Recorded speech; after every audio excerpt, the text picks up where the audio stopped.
Bonjour, ici Justin pour Actualité-DVD.com et aujourd'hui, je vais vous parler du film Le Dîner de con en format Blu-ray. Réalisé par Francis Weber, le film est en vedette Jacques Villeray, Thierry Lhermitte, Francis Huster, Daniel Prévost et Catherine Fro.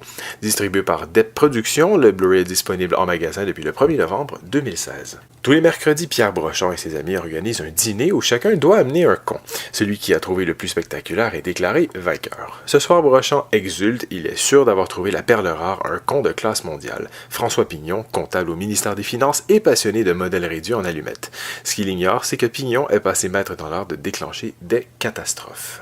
Amené par un Jacques Villeray exceptionnel, le film est une indéniable réussite de bout en bout. Il s'impose facilement comme le meilleur film de Francis Weber et de la série des François Pignon. Suite à son énorme succès au cinéma et au fil des rediffusions télévisées, Le Dîner de con s'est imposé comme un véritable film culte, un monument de la comédie française, et ce film mérite donc toute sa place au Panthéon du rire national qui bénéficie enfin d'une sortie en format Blu-ray au Québec. Francis Weber adapte intelligemment sa pièce pour le cinéma et conserve intacte la mécanique redoutable et millimétrée de la pièce. Il aère l'ensemble des moments en extérieur qui sont très bienvenus. Son rythme et sa courte durée permettent au film d'échapper à l'impression du théâtre filmé. On retrouve intact le ton à la fois acide et tendre de la pièce, où le con n'est pas forcément celui qu'on croit. Les bonnes interventions au style théâtral sont présentes, les dialogues sont remarquablement ciselés et le ton résolument moderne. Des années après sa sortie, le film n'a pas pris une ride. Le film, considérablement dégraissé comparé à la pièce d'origine, ne souffre d'aucune base de rythme. On s'ennuie pas un seul instant, une prouesse d'autant plus remarquable qu'il s'agit d'un huis clos. Le Dîner de con enchaîne les séquences cultes et dialoguées hilarantes avec de nombreuses répliques qui sont rentrées dans notre mémoire collective. Jacques Villeray reprend le rôle qu'il a créé au théâtre et qui a interprété plus de 600 fois. En candide bienveillant, désireux de bien faire et enchaînant, bien malgré lui les bêtises, il est magistral de bout en bout. On se régale de chacune de ses mimiques, chacune de ses expressions, toutes soigneusement éprouvées sur des planches irrésistibles d'efficacité.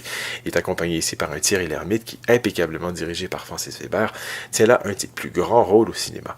Le reste du casting est également parfait. On retiendra notamment Daniel Prévost et une époustouflante Catherine Fro qui, dans un rôle court, fait toutefois des merveilles. Avec plus de 9 millions d'entrées au box-office français, sans compter à l'international, Le Dîner de con est le plus grand succès au cinéma de Francis Weber et se classera donc deuxième au classement de 1998 derrière Titanic. Pas étonnant que les États-Unis aient tenté de réaliser un remake qui donna une véritable catastrophe du 7e art que je vous conseille fortement d'oublier. Du côté technique, malheureusement, seule une piste en français Dolby 2.0 est offerte sans sous-titres. L'image est présentée en format panoramique 2.35. Contrairement à la version Blu-ray de France, qui est très généreuse en suppléments, l'édition québécoise, quant à elle, n'en possède aucun. Vif comme l'éclair, enjoué, bourré de bons mots, de quiproquos énormes et de gags phénoménaux et illuminé par l'interprétation de Jacques Villeray, Le Dîner de con est et restera un merveilleux antidote contre la grisaille et la tristesse. Espérons que Depp Distribution se chargera de ressortir d'autres classiques français en haute définition. C'était Justin, merci et bon visionnage.